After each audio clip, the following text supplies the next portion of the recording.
You're awake. It's 3 a.m. You are staring dead at the ceiling and your chest is tight. You are absolutely terrified that you are wasting your life while everyone else just surges ahead, right? Now, people love to call this burnout, they call it anxiety, but let's be totally honest with each other for a second. It is sheer, paralyzing fear, and it is keeping you chained to your bedroom. Every single time you try to build something, start a new career, or change your reality, your own mind literally slams the door shut.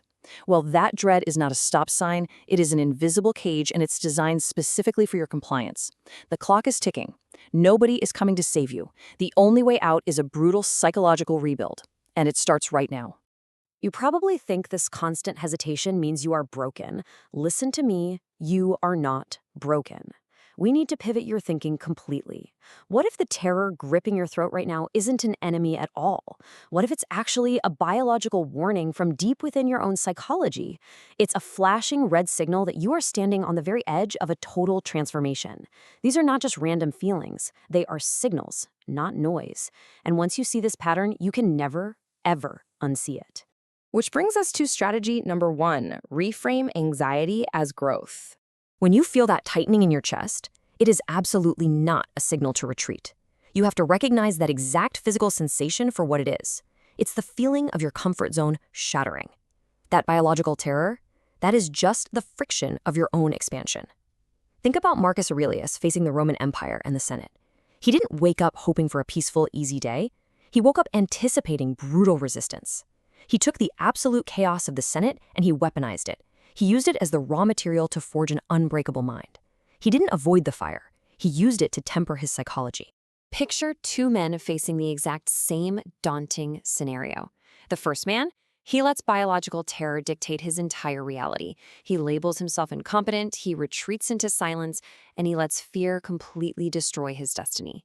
Now look at the second man. He feels the exact same terror, but he recognizes it as growth. He steps into the fire anyway. He doesn't sit around waiting to feel ready. He acts his way into confidence. He rewrites his internal operating system on the spot. If you choose the path of silence, a terrifying cascade begins. It always starts with hesitation lasting months. A weak mind craves absolute certainty, but reality offers zero certainty. So that hesitation breeds stagnation over years. Stagnation rots into quiet desperation over decades, and ultimately, it ends in the total erosion of your self-worth over a lifetime. This is exactly what destroys young men. An addiction to control paralyzes them, all while the world outside moves at a brutal, unforgiving speed. To break that collapse, we execute strategy number 2, strip away rigid dogma. Most struggling individuals cling desperately to rigid rules, outdated traditions, and prepackaged formulas for success. They treat ideas as absolute laws. But when reality shatters their rigid plans, they break completely, simply because they refuse to bend. And this refusal to adapt scales up to destroy entire empires. Just look at the historical collapse of the British Empire.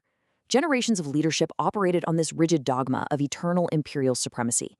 They relied on traditional warfare tactics against fluid, asymmetrical geopolitical resistance. They flat out refused to adapt their outdated habits for modern realities. The result? Total collapse into dust. The exact same mechanism will destroy your life if you let it. So this forces a really harsh, unavoidable question. What rigid assumptions are you carrying right now? You need to tear up your rulebook violently. Do you think you're too old? Do you think you're too underqualified? Strip those lies away right now. True power belongs only to those who respond fluidly to the present moment, totally unchanged from the ghosts of yesterday. Strategy number 3, approach as a beginner. You must entirely drop the crushing weight of your own supposed expertise and all those secondhand formulas you've picked up. Because the second you walk into a room thinking you already know how things work, your mind instantly closes its doors to the truth. Bruce Lee built Jeet Kune Do on one absolute law: empty your cup so that it may be filled. It's incredibly simple but profoundly true. A mind already full of stagnant water and past theories can hold absolutely nothing new. If you tightly hold on to what you think you know, you remain completely blind to reality. Let's put this into perspective.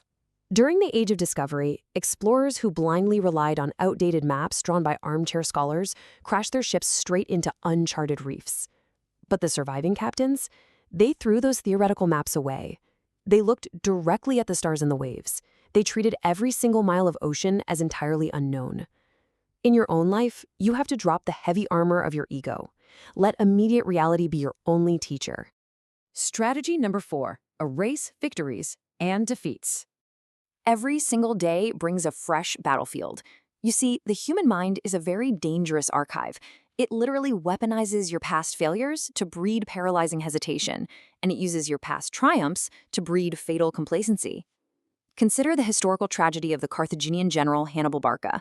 He delivered earth-shattering victories against the Roman Empire at Cannae, but then he paused. He was haunted by the magnitude of his own success, and that single paralyzing hesitation allowed Rome to regroup, adapt ruthlessly, and achieve ultimate supremacy. The result was the total obliteration of Carthage. Hannibal's past victory literally destroyed his killer instinct. So, the absolute truth is this.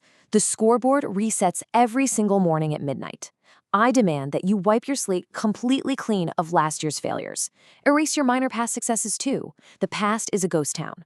Leverage and power only exist in the exact microsecond you are breathing right now. Strategy number 5, cultivate curiosity and fluidity. I really must warn you here. A rigid mind is a dead mind. If you become defensive, bitter, and closed off, that thick armor you create is ultimately going to suffocate you. You want to see predatory agility in action? Look at Andrew Carnegie during the ruthless upheavals of the Gilded Age. While all his rivals locked themselves into rigid doctrines, Carnegie maintained this relentless, almost childlike fascination with the shifting landscape.